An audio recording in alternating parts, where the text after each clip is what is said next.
Zulf Lawen, bienvenue dans Graffiti.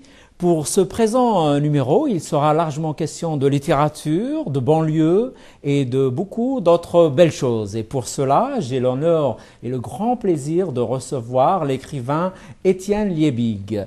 Étienne, bienvenue à Berbère Télévision. Bonjour à tous, bonjour à tous.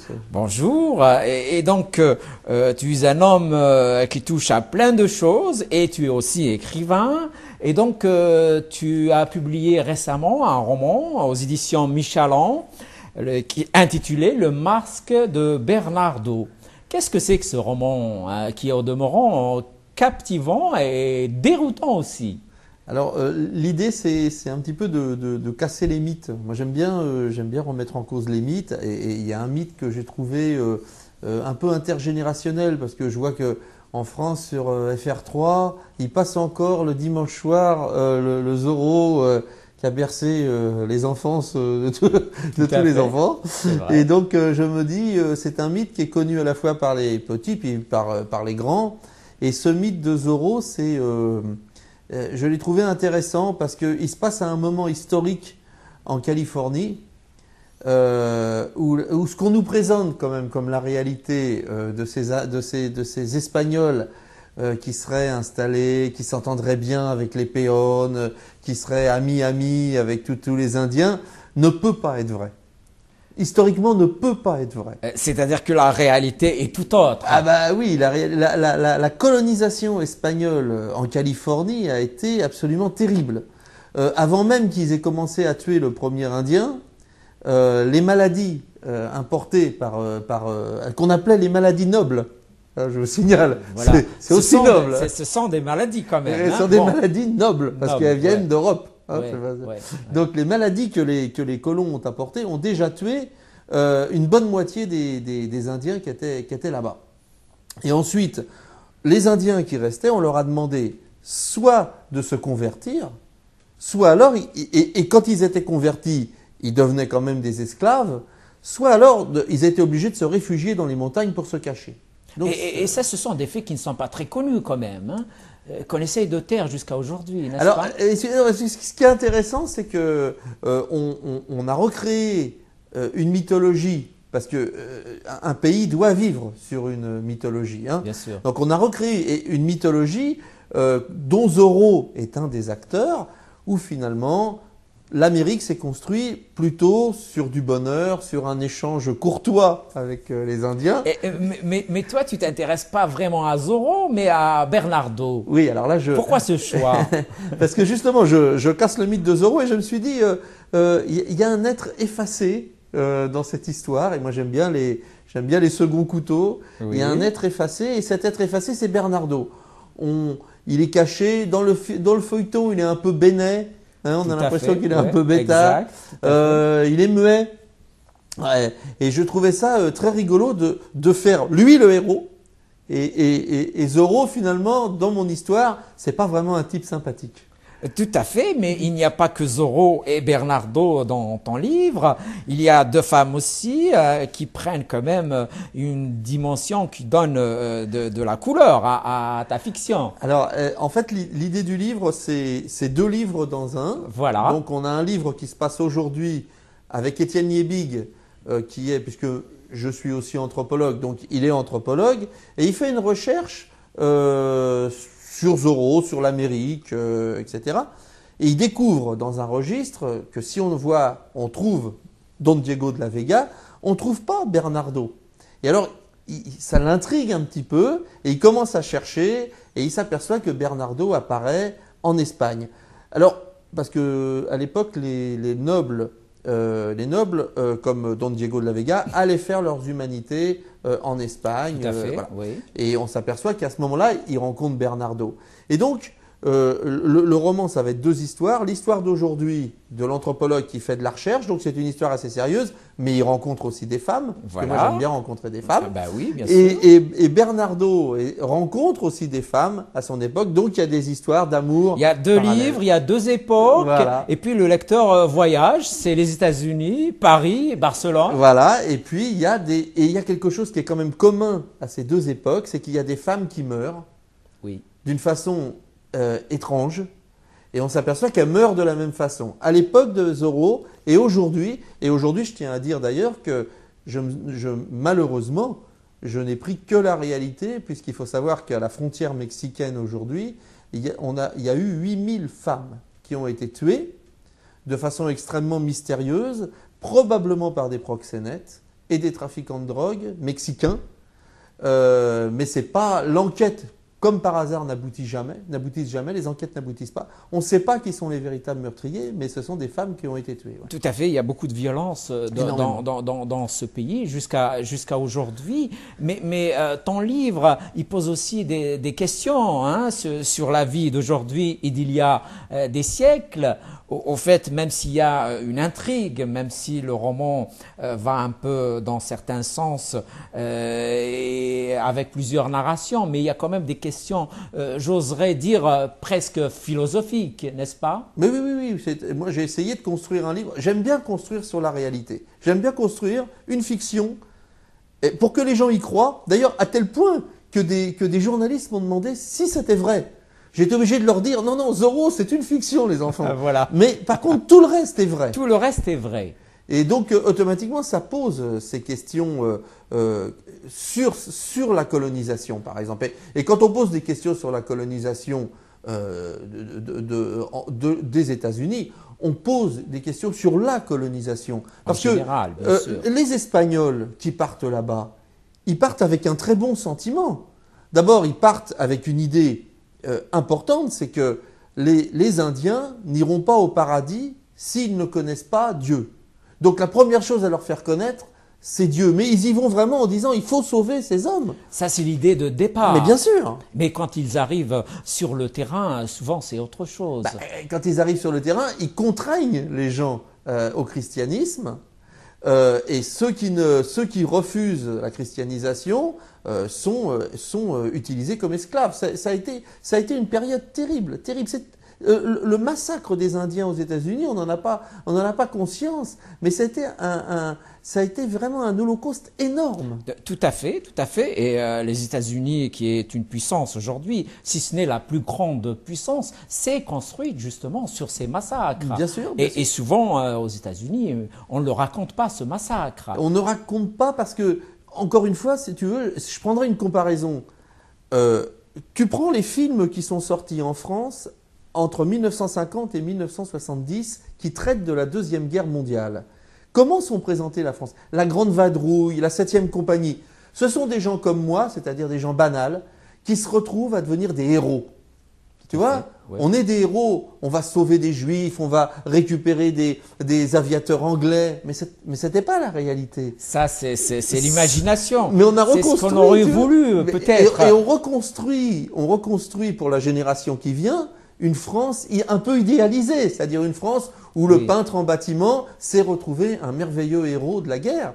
Mais en réalité, les Français, comme tout le monde, pensaient qu'à une chose, c'était essayer de manger tous les jours. Et voilà, on était tous très égoïstes, ce qui est en gros une réaction humaine quand on a peur. Tout à fait. Et dans bien des cas, les pauvres Juifs n'ont pas été sauvés aussi. Mais bien sûr, parce que on avait peur. Il y avait la peur, il y avait la propagande qui influençait énormément les gens. Mais ce qui est intéressant, c'est tous ces films justement qui ont construit un imaginaire que si on demande à un gamin les Français pendant la guerre, s'il n'a pas lu un livre, il dit les Français c'était des héros puisque le peintre en bâtiment de la Grande Vadrouille, il se retrouve à sauver tellement d'anglais, c'est formidable. Tout à fait, mais après quand même, ce regard a quelque peu changé, y compris dans les images, y compris dans les fictions, bien sûr. Mais aux États-Unis aussi, il y a une prise de conscience. Bien sûr, il y a une prise de conscience. Il y a des mouvements importants. Notamment des mouvements qui ont été des mouvements indiens, justement, pour dire n'oubliez pas la réalité, la façon dont on a pris nos terres, la façon dont on nous a contraint à la christianisation et la façon dont on nous a esclavagisés. Tout à fait.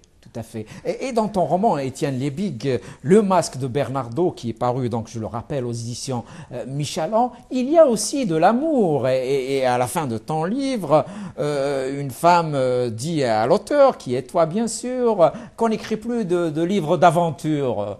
Alors oui, parce que c'est vrai que alors en littérature, aujourd'hui en France, Oui. c'est très difficile de trouver un roman d'aventure parce que je pense que les auteurs sont très tournés vers eux-mêmes. Moi, j'ai l'impression qu'on est dans une littérature, une période très intéressante, passionnante, mais je dirais très Welbeckienne. Hein. C'est-à-dire, on est tourné vers nous-mêmes avec cette idée que tout ce qui nous arrive au quotidien est très important. Hein. C'est la première gorgée de bière, tu vois. J'ai été vider ma poubelle devant le restaurant chinois et là, on écrit un livre. Moi, j'avais envie d'écrire un truc énorme, Complètement un vrai différent. roman d'aventure, voilà. Ça m'amusait. Eh ben oui, pourquoi pas, bien sûr. Mais je disais, j'y reviens, il y a aussi de l'amour. Hein. Oui. Un écrivain, quand même, est à bien des égards quelqu'un qui veut quand même donner de l'amour aux autres, hein, à travers les mots, à travers sa passion des mots. Bien sûr. Ah, ma passion des mots et ma passion des femmes. Hein, Aussi, bien sûr, ça va c'est ensemble. les deux. Moi, à l'origine, je suis un écrivain, j'ai écrit des livres érotiques. Tout à fait, bien Et sûr. donc, j'aime la littérature érotique.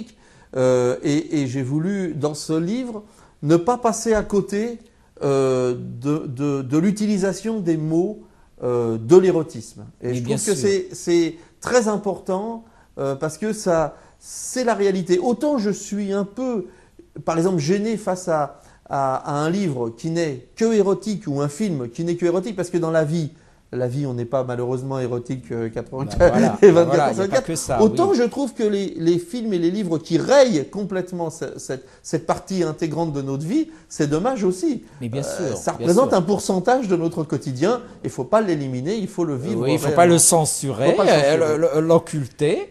Et donc, je disais tout à l'heure, tu es écrivain, mais tu es anthropologue, musicien, éducateur spécialisé. Et donc, tu fais sortir donc prochainement, toujours aux éditions Michalon, Les Nouveaux Cons, numéro 2, parce qu'il y a déjà eu un numéro 1.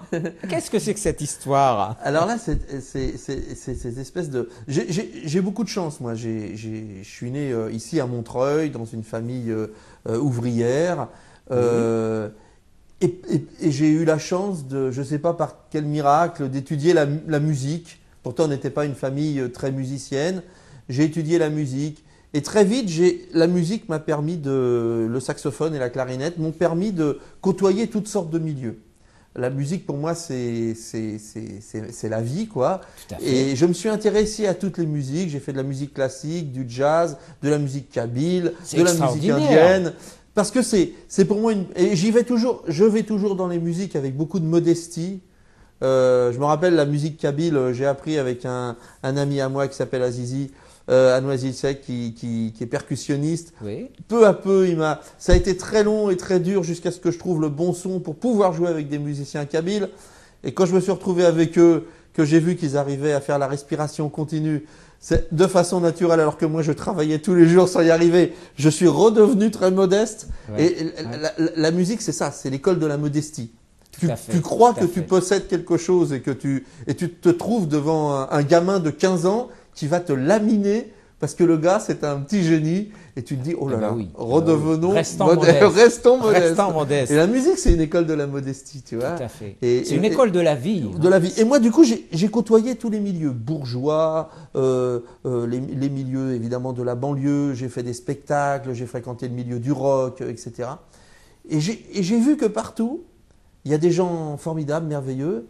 Et il y a ce que moi j'appelle les nouveaux cons, c'est-à-dire Voilà. Et donc les musiciens ne sont pas dans les nouveaux camps, hein, non.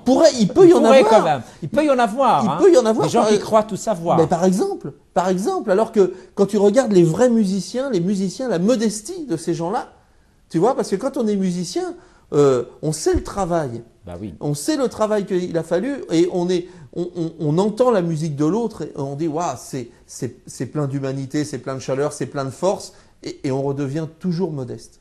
Donc un musicien qui se la raconte, Et faut il se peut être méfier. classé donc dans les nouveaux Ah camps. oui, Ah, je voilà. crois, oui. Et donc les nouveaux camps, tome 2, on va dire comme ça, hein, qui va sortir. Hein. Alors il traitera en général de quoi hein. Bah, il y a, moi, Puisqu'il y a déjà eu un. oui, il y a eu le numéro 1. un numéro un. Moi, je n'aime pas les gens qui sont bloqués dans des systèmes de pensée totalement fermés, dogmatiques, quels qu'ils soient. Tout à fait. Tu vois, je suis malheureux quand je vois mes camarades de gauche, par exemple, qui sont tellement enfermés dans des dogmes, qui refusent, par exemple, de voir que la France, en ce moment, vit des difficultés, des vraies difficultés économiques. C'est pas un baratin de droite. Oui, il y a des vrais. Quand tu vois que Citroën a vendu moins 18% de voitures. Oui. Les difficultés sont là. Mais voilà, bien elles sûr, sont concrètes. Si les usines de pneus ferment, Goodyear, etc., c'est pas parce que la droite est méchante et que les patrons sont méchants. C'est parce qu'il n'y a plus personne pour acheter des pneus. Tout à fait. Tu vois? Donc ça, continuer d'avoir un discours en disant oui, le patronat ferme nos entreprises, je peux plus le supporter. Tu vois? Et pour moi, c'est des amis parce que je suis de gauche, j'adore l'extrême gauche, mais ce sont des cons de refuser de voir une réalité économique. Comme à droite, t'as ces mêmes cons qui vont tout mettre, par exemple, ils vont dire ah bah si ça ferme, c'est de la faute de la CGT. Mais non, c'est pas de la faute de la CGT. Mais ça, c'est très commun aujourd'hui hein, dans tous les pays du monde. Hein. Il y a des gens qui ont des idées et qui ne veulent pas en sortir hein, et qui croient avoir raison. Bien hein, sûr, tout bien le temps. sûr. Hein. Avec des explications simplistes, voilà. tu vois. Mais c'est pas simple. Parce que si c'était simple, franchement, il n'y a aucun gouvernement du monde qui a intérêt à ce que dans son pays, ça aille mal. Si l'Algérie c'était simple, si le Maroc c'était simple, si la Tunisie c'était simple, si la France c'était simple, demain, le roi, le président, il arrive et il règle les problèmes. S'il n'y arrive pas, c'est que c'est pas simple. Tu vois, personne n'a intérêt à la révolution, personne n'a intérêt à des manifestations. Tout à fait. Et donc le premier tome des Nouveaux Cons, comment est-ce qu'il a été accueilli hein, dans ton entourage hein? C'est un peu provocateur quand même de ta part. Écoute, ça a été très bien accueilli. C'était marrant parce que dedans, j'allume beaucoup les journalistes. Oui.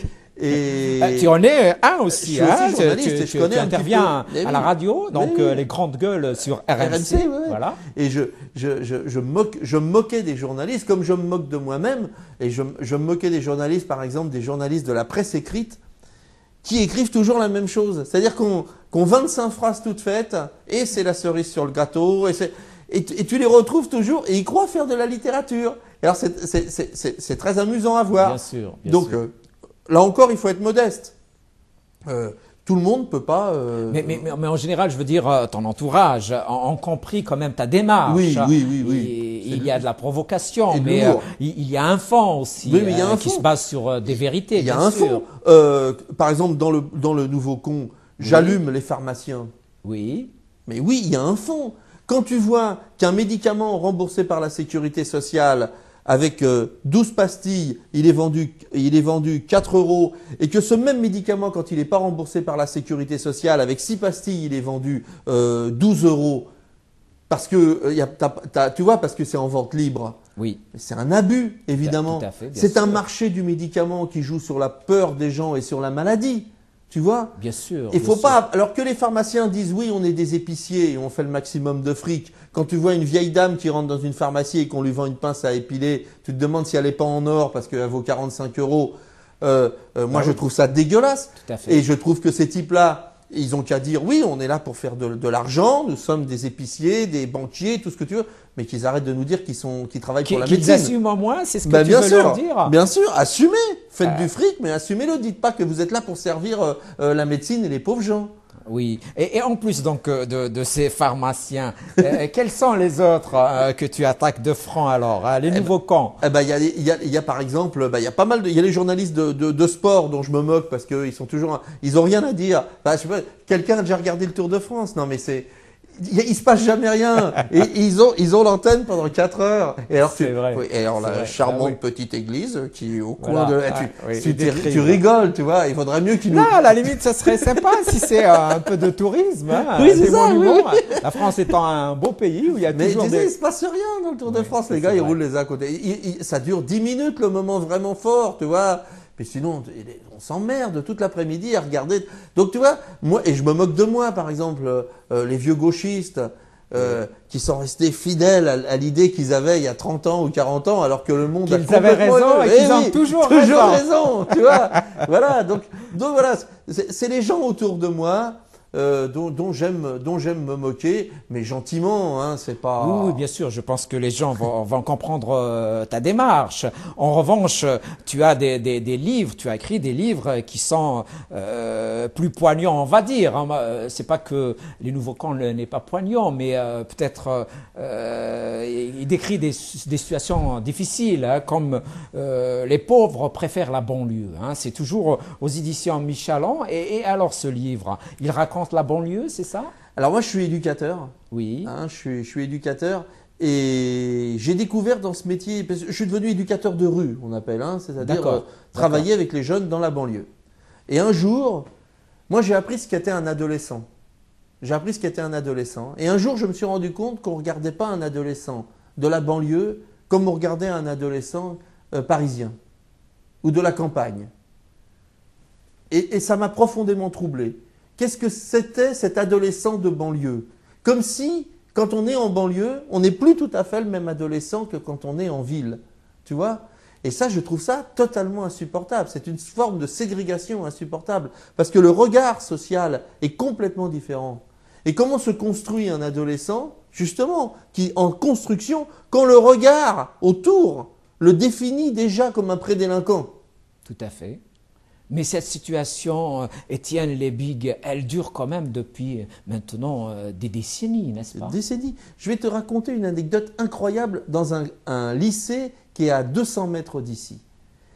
J'intervenais dans le lycée. Et puis, dans le lycée, il y avait une classe d'art plastique, Oui. avec des enfants qui venaient de Paris. Des jeunes qui venaient de Paris. Le genre petit parisien artiste, cheveux longs pour les garçons, voilà. Oui. Et il y avait la classe générale avec des gamins du coin, du quartier. On me dit, le problème dans ce collège, c'est le cannabis.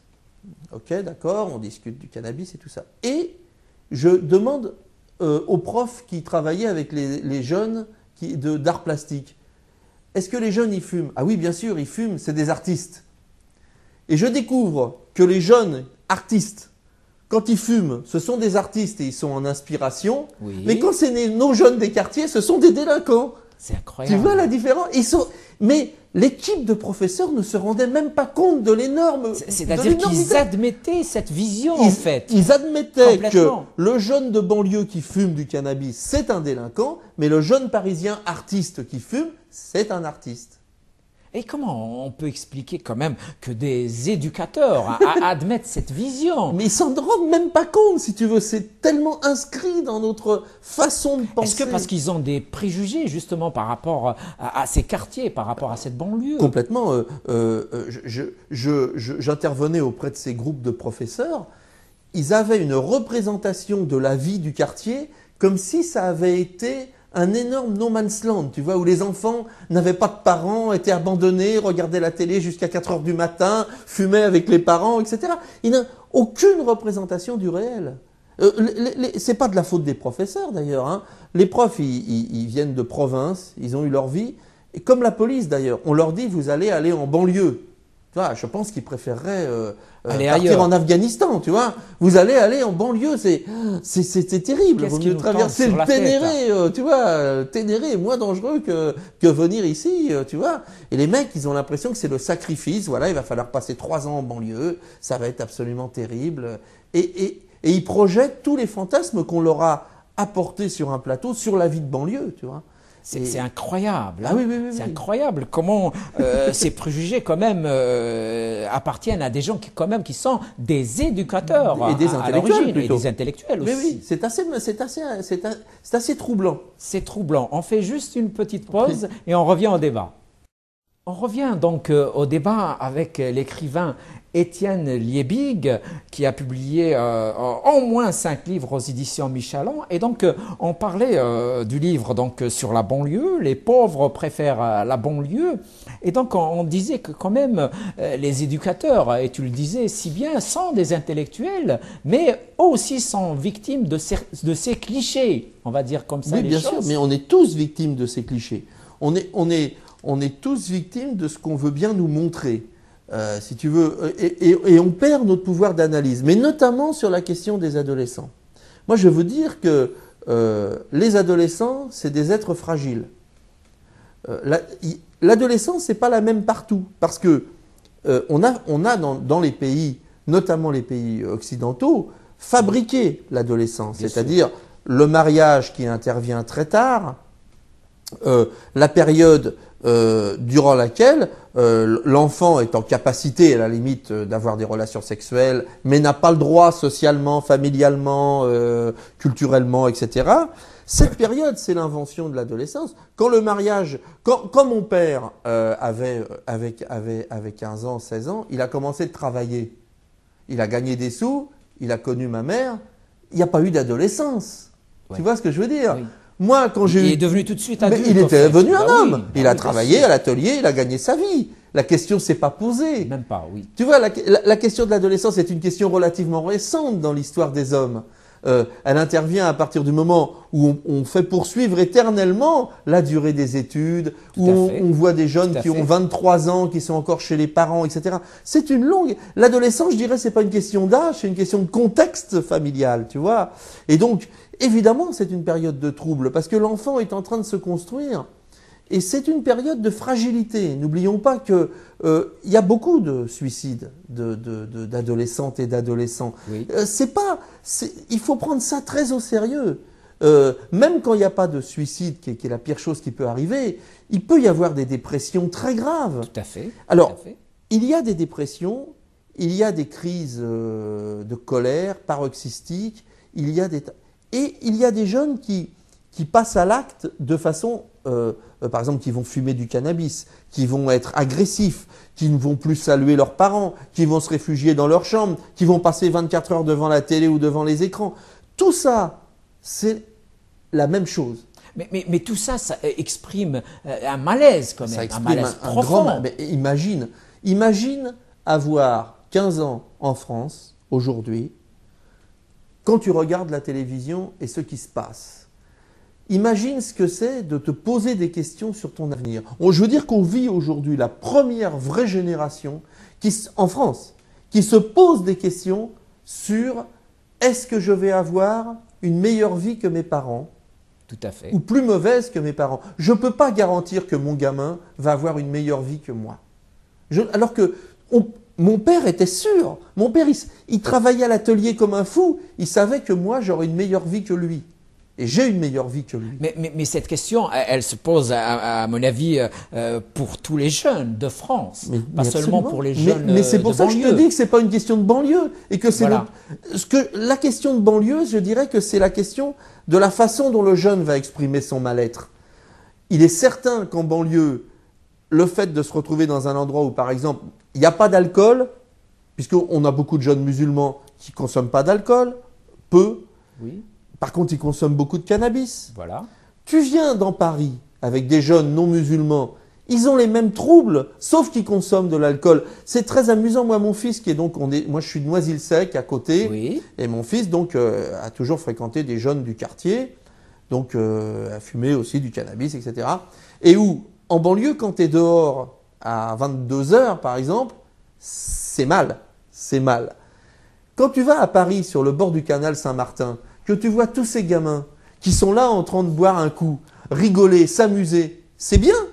Tu trouves ça sympathique. C'est-à-dire que exactement le même phénomène qui en banlieue est condamné parce qu'on estime que ces enfants sont perdus puisqu'ils sont dans la rue, est favorisé parce que c'est de la convivialité quand ça se passe à Paris. C'est quand même un paradoxe inouï. Tout à fait. Et Étienne Liebig, qu'est-ce qu'on pourrait faire pour que cette vision soit la même ? Est-ce qu'il est possible de faire des choses en banlieue pour que cette vision de cette jeunesse-là, de ces adolescents, change? Moi, je crois déjà qu'il faut permettre aux jeunes de fréquenter toutes sortes d'établissements scolaires. C'est-à-dire qu'on arrête de créer du ghetto. Imagine, à Bagnolet, il y avait un collège qui était très mal vu. Quand toi, t'es papa et maman, et que tu sais que tu mets ton enfant dans un collège qui est une horreur. Quelle image tu as de toi en tant que père, en tant que mère? Et quelle image ont les enfants en se disant, en allant dans ce collège, on va dans un collège sacrifié?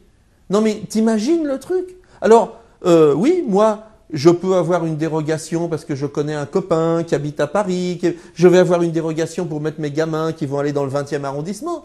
Mais les habitants, là, ils n'ont pas de dérogation. Ouais. Donc, tu te rends compte ce que ça veut dire de sacrifier ton propre gamin en le mettant dans un collège qui a si mauvaise réputation qu'on sait qu'il y a 30 exclusions dans l'année, qu'il y a du cannabis dans les toilettes, etc. Mais tu te rends compte un peu quelle image on a de nous? Mais tu t'es dévalorisé en permanence. Tout à fait. Ces problèmes, Étienne Liebig, existent au moins depuis 30 ans. Tous les gouvernements de gauche ou de droite qui sont passés ont dit qu'ils allaient quand même affronter ces problèmes. Hein. Le dernier, peut-être, qui en a fait beaucoup de bruit, fut celui de Nicolas Sarkozy, qui a chargé Amara en tant que ministre de régler ces problèmes. Mais au final, elle-même s'est dite qu'elle n'avait pas les moyens pour régler ces problèmes. Est-ce que c'est une question de moyens? Écoute, moi, à mon avis, j'en suis réellement à me poser une question. Si tu as une analyse marxiste de base, oui, tu te dis comment l'État s'est organisé pour créer la scission sociale et la scission géographique. Quand il y a eu les révoltes de 2005, oui, il y avait quelque chose de très choquant. Les gamins, ils ont fait la révolte à partir de Clichy-Montfermeil, ça a avancé vers Paris. Mais ce n'est pas rentré dans Paris. Non. C'est quelque chose d'incroyable. Ça veut dire qu'on a créé un monde à deux vitesses. Tu vois, le monde du périphérique et le monde de l'autre côté du périphérique dans certains quartiers. On a créé des ghettos. On a créé des endroits où on a mis un certain nombre de personnes. Et on a tout fait pour que ces personnes ne rentrent plus dans Paris. On a créé. Est-ce que c'est fait sciemment? Mais je te dis, je me pose la question et que l'analyse marxiste me dirait oui, c'est fait sciemment. Tu vois, je veux dire, par exemple, aujourd'hui on réfléchit, tu sais, sur cette espèce de ce qu'on appelle le Grand Paris, avec cette espèce de tramway qui ferait le tour de Paris. Mais qu'est-ce que c'est ce tramway qui fait le tour de Paris? C'est le meilleur moyen que les banlieusards n'entrent jamais dans Paris. D'ailleurs, je crois que c'est Valérie Pécresse dans une erreur, une bourde dans une déclaration de ces jeunes gens de banlieue qui viennent polluer. Elle a utilisé le mot polluer Paris.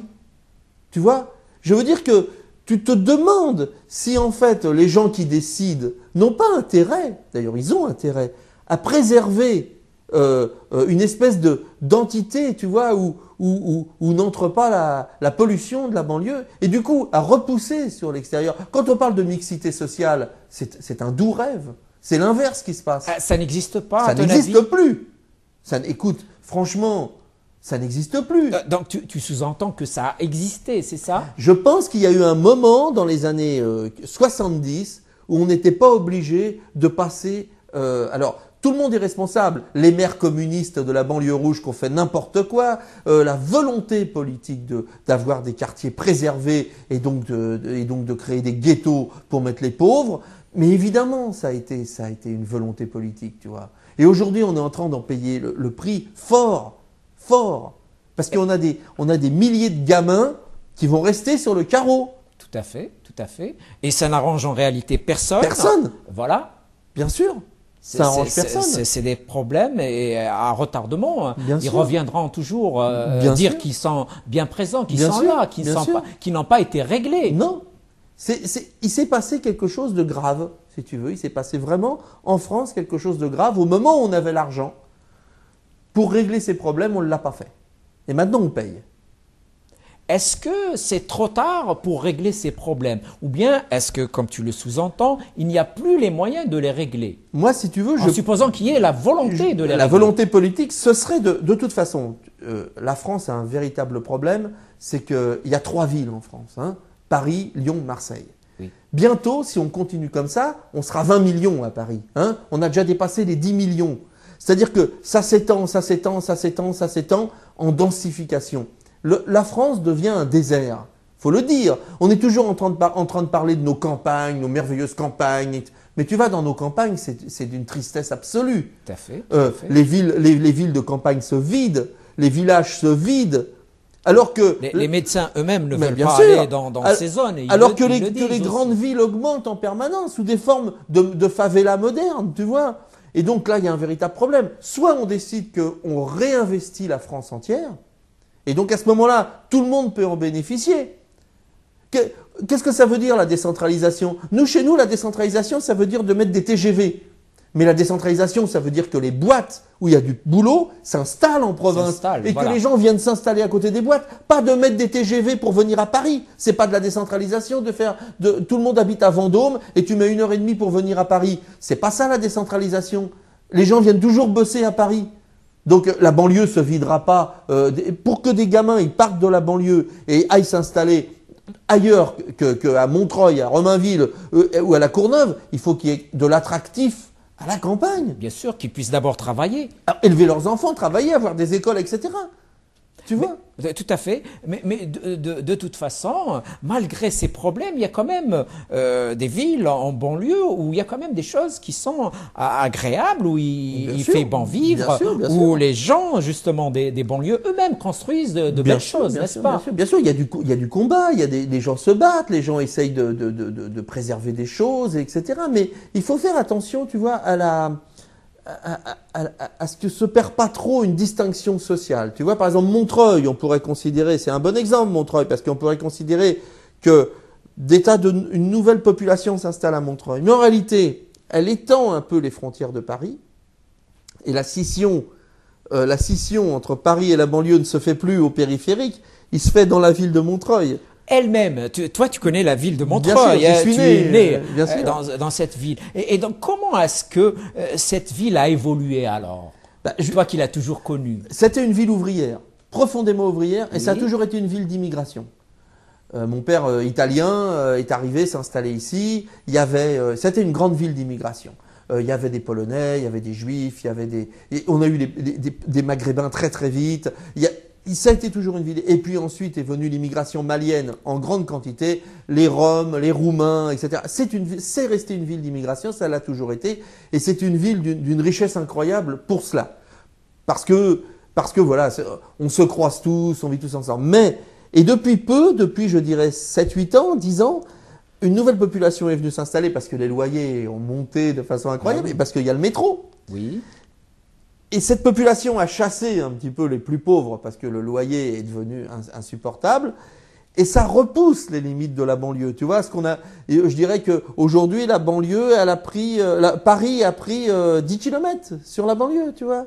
Mais il y a toujours une frontière, même si elle est un peu plus loin, c'est la frontière du métro. Elle existe réellement ou bien elle est difficile à percevoir? Alors c'est marrant, tu vois, j'en parle dans un bouquin que j'ai écrit qui s'appelle Les ados sont insupportables. Oui, je parle tu as écrit aussi ce livre. Je parle de ces jeunes qui veulent plus aller avec l'éducateur. Je raconte cette anecdote incroyable. Ils vont avec un éducateur à Paris et ils regardent le prix des chaussures. Et les chaussures, ils se voient des chaussures à 1 000 €. 1 000 €. Ben oui. Et les mômes, dans leur tête, le luxe, c'est la chaussure déjà à Decathlon qui vaut 200 €, ce qui est déjà pour moi énorme. C'est déjà énorme. Mais quand ils voient qu'il existe des chaussures à 1 000 €, eh bien, le réflexe de ces gamins, c'est de dire à l'éducateur, on ne va plus à Paris. C'est fini. Ils sont écœurés par cette distinction sociale, tu vois. Donc la frontière dont tu parles, c'est pire qu'une frontière géographique. C'est une frontière dans le mental qui s'inscrit, mais bien sûr, et qui est des deux côtés, qui est chez les uns et chez les autres, tu vois. Et moi qui me fait terriblement peur, parce que je vois ce pays comme devenant un pays à 2 vitesses pour tout, pour la santé. Pour l'accès à la santé, pour l'accès à la culture, pour l'accès aux loisirs. Qu'est-ce que c'est qu'un pays qui va vivre comme ça, avec une petite minorité qui va être hyper préservée, qui va bien vivre, et puis bien sûr que ça pose problème, bien sûr que ça pose problème. C'est gravissime, tu vois. Et les loisirs, justement, puisque tu en parles, et donc dans ces cités, il y a quand même moins de loisirs, n'est-ce pas? Il y a beaucoup, si tu veux, les loisirs, c'est très marrant parce que par exemple, tu entends, on a dépensé beaucoup d'argent pour les jeunes, les stades, les machins. Mais c'est marrant parce que les jeunes des quartiers, ils n'ont pas accès au conservatoire. Ils n'ont pas accès à tu vois, il y a une espèce là encore de frontière dans la tête. Si tu es de banlieue, mais tu fais du foot. Et pourquoi seulement du foot? Pourquoi seulement du foot? Parce que t'es né en banlieue. Alors le gamin, il rêve de Zidane, Donc lui, il veut faire du foot. Les parents, ils rêvent de Zidane. Et il y a le stade et il y a le terrain en bas. Que quand tu nais à Paris, t'as pas les mêmes rêves. Tu rêves pas de Zidane et tu as le conservatoire en bas de chez toi. Tu vois la différence? Mais en banlieue aussi, on peut avoir quand même des institutions culturelles. On peut tout avoir. Il y a quand même dans la quasi-majorité des municipalités des bibliothèques, par exemple. Est-ce que justement la culture ne pourrait pas servir justement de moyen pour que les deux visions se rejoignent? Oui, alors je vais te dire, ce serait possible à condition qu'à un moment, le système scolaire s'empare de cette vraie question, tu vois, et que tu sais, il y a un mot qui est pour moi un des plus beaux mots, parce que je suis devenu éducateur pour ça, c'est le mot pédagogie. Tout à fait. Tu vois, la pédagogie, c'est l'art de faire passer un savoir d'un adulte à un enfant. C'est très bête. Et la pédagogie, elle est différente avec chaque enfant. Tu n'as pas une règle pédagogique générale. Tu as des mômes, ils comprennent tout de suite les mathématiques et puis ils ne comprennent rien en français. T'as des mômes. Et à chaque fois, normalement, si les instituts ou les profs avaient le temps et moins d'élèves, ils diraient comment je vais faire passer cette information à cet enfant. Et à ce moment-là, peut-être on pourrait dire que la culture ferait partie, tu vois, et que l'enfant se rendrait compte qu'il a accès à des films autres que les films de violence, etc. Oui. Tous les gamins peuvent comprendre des livres sensibles, des films sensibles. Tu vois, tout le monde peut. Mais la frontière, elle est là, malheureusement. Mais justement, est-ce que justement les parents, est-ce que l'entourage de ces adolescents n'est pas un peu défaillant, justement? Alors, il est certainement... pour certainement de multiples raisons, hein. Il est défaillant aussi... Enfin, il est défaillant. C'est-à-dire que je pense pas qu'il soit motivé, tu vois. Moi, j'ai peur d'une chose, c'est que je sens les jeunes des quartiers démobilisés par l'école. Ils n'ont pas l'impression que l'école va leur permettre de sortir de leurs conditions. Voilà, et réaliser leurs rêves aussi. Exactement. Tu vois, regarde, si tu fais des études ici, là, tu passes le bac et ensuite tu fais 2-3 ans d'études parce que tu as quand même besoin à un moment de travailler. Bien sûr. Tu deviens quoi? Animateur des centres de loisirs. Tu gagnes 1 300 € par mois. Si tu ne fais pas d'études, que tu quittes l'école à 16 ans, tu deviens vigile. Tu gagnes aussi 1 350 € par mois. Oui. Dans aucun des deux cas, tu réponds à la question « je vais réaliser mes rêves ». Tu vois ce que je veux dire? C'est terrible quand même. C'est terrible ce que je dis, hein, mais pour moi c'est vraiment un vrai problème. Parce que dans le métier d'éducateur, il y a comment continuer de motiver le gamin pour qu'il continue à rêver, à se motiver, à se projeter. C'est l'essentiel, se projeter dans l'avenir. Et c'est pour ça que peut-être le métier d'éducateur est difficile. Et toi qui l'exerces, qu'est-ce que tu pourrais nous dire à propos justement de ce métier que tu exerces dans le 9-3, hein, pour reprendre le jargon populaire? C'est un métier dans lequel il faut continuer de faire rêver les enfants, leur dire que c'est possible. Parce que tous ces gamins ont un potentiel énorme, quoi. Et il faut leur dire, oui, vous allez pouvoir y arriver. Et moi, je vais dire un truc qui paraît très bête, hein, mais qui est pour moi essentiel. Alors là, les parents peuvent être responsables, et je le dis à tous les parents, ça peut paraître énorme, hein, mais je pense que le but de l'éducation, c'est d'autoriser nos enfants à tomber amoureux et autoriser une femme ou un homme à les aimer. Parce que je me rends compte que ces gamins ne s'autorisent pas des histoires d'amour. Il faut se dire un truc, quand un garçon... C'est incroyable. C'est incroyable ce que je te dis. Quand un garçon rencontre une fille et tombe amoureux, il est sauvé. Il est sauvé. Parce qu'il est motivé, il a envie de se battre. Voilà. Quand les mecs restent... Il est déjà dans le rêve, au fait. Il vit déjà une partie de son rêve. Quand les mecs ils restent entre eux en permanence, qui peuvent même pas aller voir une fille parce qu'ils ont l'impression de trahir le groupe, quand tu vois cette vie comme ça, ils avancent pas, les mecs. J'espère que tu seras entendu parce que, à mon avis, tu frappes dans le cœur du problème. Oui. C'est très humain, c'est très terre à terre, mais c'est très vrai en plus. Bien sûr. Donc autorisons nos enfants à devenir amoureux. C'est pas ridicule de tomber amoureux et c'est encore moins ridicule d'être aimé. C'est merveilleux, c'est une des plus belles choses qui peut arriver sur Terre. Il faut leur dire. Il faut leur dire, et tu le dis si bien, et j'espère que tu seras entendu. Étienne Liebeck, tu as écrit aussi un livre sur les Roms. Et c'était une question brûlante à ce moment, quand le livre était sorti, n'est-ce pas? Oui, j'ai écrit un livre. Alors, c'est sur un C'est coup- toujours aux éditions Michaland. Ouais, alors moi je suis toujours en colère, mais là, Oui. j'étais très en colère parce que c'est une histoire incroyable. À un moment, en 2010, en août 2010, au centre de la France, il y a une histoire avec des gitans qu'on appelle des manouches, qui sont en France depuis 100 ans, qui sont français depuis 100 ans, qui travaillent et qui habitent dans ce village. Et il y a un de leurs gamins qui se fait tuer par la police. Tout à fait. Et par la colère et la peine, il brûle, non, il casse des arbres, il casse une vitrine, etc. Bien, c'est pas bien de faire ça, tout ce qu'on veut, d'accord. Le lendemain, Nicolas Sarkozy arrive et dit « Nous allons vider les camps des Roms roumains en banlieue parisienne. » Tu Qu'est-ce vois, que c'est que cette ça n'a histoire rien à voir. C'est comme si je disais « Ah bah le continent africain, voilà, c'est aussi bête que ça. » Je disais « Les Africains ». Donc les Africains, de l'Afrique du Sud jusqu'au Maroc, je dirais les Africains. Et il y a un Africain que je connais au Mali, il a fait ça.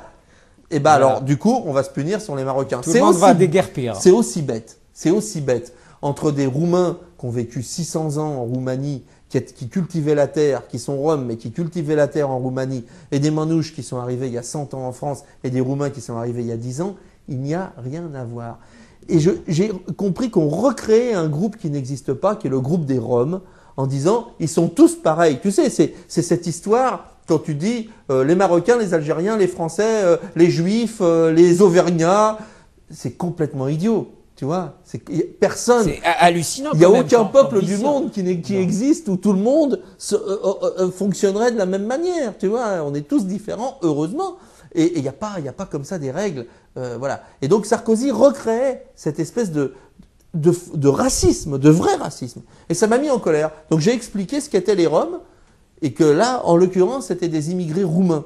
C'était pas une ethnie comme ça qui tombe du ciel, c'était des immigrés roumains. Tout à fait, qui dans bien des cas, comme tu me le disais hors antenne, sont bien utiles aussi. Elles sont bien utiles au puisque, vécu, bien sûr, à bien l'économie sûr, bien française. sûr. Bah, évidemment, évidemment. Allons voir qui fait les vendanges en France, par exemple. C'est intéressant de voir qui est payé au noir pour faire les vendanges en France par ces vignerons qui vont vendre le champagne 20 € la bouteille. J'aimerais bien savoir qui est-ce qui travaille au noir dans les usines et qui fait fonctionner les boîtes. J'aimerais bien voir qui construit les maisons et même les grandes sociétés qui embauchent ces types-là en les sous-payant. Mais les politiques le savent quand même. Ah oui. Mais pourtant, ils font d'autres choses. Ah, les politiques, ils sont là pour être réélus. Hein, tu sais, alors le C'est juste discours... des visions électoralistes. Ah c'est ça oui, ouais, malheureusement, j'ai très peur de ça. Ouais. Et est-ce que la situation a changé depuis que donc le Parti socialiste est revenu au pouvoir après l'élection de François Hollande? Est-ce que le climat s'est un peu apaisé? Moi, en tout cas, j'ai eu l'impression, par exemple, une dame comme Taubira a regardé les choses objectivement. Par exemple, toutes les questions de la prison pour les mineurs, etc., c'était purement démagogique. On sait bien que c'est pas en mettant un mineur en prison qu'on va améliorer la question de la délinquance en France. Donc Nicolas Sarkozy faisait de la démagogie, bon voilà. Taubira est arrivé en disant c'est n'importe quoi, c'est pas efficace, on va retirer ça. Il y a des choses comme ça que je trouve qui doivent se baser sur l'intelligence et le pragmatisme. Soyons pragmatiques, tu vois, comme tout à l'heure dans mes nouveaux cons, éliminons tout ce qui est dogmatique. Regardons la réalité et travaillons à partir de ça. Soyons lucides et regardons, Lucides et faisons pragmatiques. le constat Bien lucide de la situation. Bien sûr. Et voyons ce qui marche. On voit bien que la prison, ça marche pas, puisque les gens y ressortent pire qu'ils n'y sont rentrés. Tout à fait. Donc, Tout à fait. arrêtons ce cinéma. Tout à fait. Et donc, après donc, tous ces livres, il y a, je disais tout à l'heure, les grandes gueules, hein, cette émission dans laquelle tu dis bien des choses et dans laquelle tu es à l'aise. Tu peux nous dire des mots à propos de cette émission? Alors, c'est une émission sur une télé privée, une radio privée qui s'appelle Oui, RMC, RMC. hein, RMC Info. J'ai été très surpris par la liberté de ton que je peux avoir dans cette émission. On ne m'a jamais censuré sur rien. c'est magnifique, hein, au moment où quand même beaucoup de médias semblent crispés quand même sur certains sujets, n'est-ce pas? Absolument. Je peux dire absolument ce que je veux. alors je me fais allumer, laminer sur Internet, tout ce qu'on voudra. Un coup, je suis On te traite de tous les noms. De tout. C'est très marrant parce qu'on, de la chose et de son contraire. Antisémite et sioniste et enfin tout ce qu'on veut. Hein, c'est pas un problème, c'est normal. Et en même temps, on m'a jamais empêché de dire ce que j'avais à dire. Mais si on te traite de tous les noms, ça veut dire que tu es écouté. Hein? Oui. Quels sont les sujets un peu qui emballent un peu les auditeurs de la radio? C'est des sujets terre à terre? Oui, honnêtement, c'est des sujets terre à terre. C'est des sujets terre à terre. Par exemple, quand je prends position sur le cannabis, ça emballe beaucoup les gens, la question du cannabis, la question, par exemple, ce matin, la cigarette qui va augmenter. Moi, je dis que c'est complètement idiot, qu'il vaut mieux éduquer les gens plutôt que de les punir. Moi, je suis pour la liberté. Pour le cannabis, qu'est-ce que tu dis aux auditeurs de RMC alors? Pour le cannabis, je dis que c'est complètement aujourd'hui idiot de favoriser un système de réseau mafieux sur le cannabis, alors que y a 5 millions de jeunes et de moins jeunes qui fument et qui voudraient mieux éduquer les gens à la question du cannabis et à la question des dangers que peut représenter le cannabis, comme on peut le faire avec d'autres produits. Alors, et en plus, l'absurdité d'une société comme la nôtre qui vend chez le pharmacien des vrais produits dangereux comme les médicaments antidépresseurs ou les anxiolytiques, qui sont quand même des produits chimiques extrêmement puissants, et qui interdit le cannabis qui est de l'herbe. Tu vois, il y a un décalage incroyable. Là encore, soyons pragmatiques. Est-ce que tu penses que le fait de le tolérer serait plus intéressant? Moi, je pense que oui, bien sûr. Parce que les détracteurs de cette option diraient que les drogues dures alors feraient des ravages. Mais aujourd'hui, honnêtement, l'héroïne a pratiquement disparu du paysage. Hein. Il reste le cannabis, la cocaïne, qui représente jamais que 2%. Hein. Et puis il reste et puis tous les médicaments psychotropes qui sont pris par l'ensemble des Français, hein, beaucoup de Français. Donc en fait, il faut faire un combat sur les trois niveaux. Mais pourquoi se concentrer uniquement sur... Et l'alcool, j'oubliais l'alcool, qui est véritablement une calamité. Pas une calamité parce que les jeunes boivent, une calamité parce qu'ils prennent la voiture et le scooter après. Voilà. Hein, moi c'est ça. Moi, mes enfants, je leur ai jamais puni de boire ou de faire. Je leur ai dit jamais monter dans une voiture d'un copain, d'une copine, jamais. Mais bien sûr, tu as raison. La mort, elle est là. Tout à fait. Elle n'est pas dans le fait de consommer du cannabis ou de boire un coup. Elle est dans le fait qu'après tu prends la voiture et tu loupes le stop. Les chiffres sont là. Hein. C'est 25 000 morts par an. C'est pas une blague. Les chiffres sont terrifiants. Terrifiants. Et mon ami Étienne Liebig, on arrive à la fin de l'émission, hein, ça passe vite. Je me suis emporté un peu. C'est pas grave, au contraire, ça met de l'ambiance. Un dernier mot peut-être? Je suis très content d'avoir participé à cette émission. Je trouve que c'est très sympa. Voilà, je te le dis, je suis disponible pour venir discuter. Tu seras le bienvenu quand tu voudras, et c'est moi qui te remercie. Mes amis, à vous aussi, je vous dis merci de nous avoir écoutés. Portez-vous bien, prenez soin de vous. Au revoir.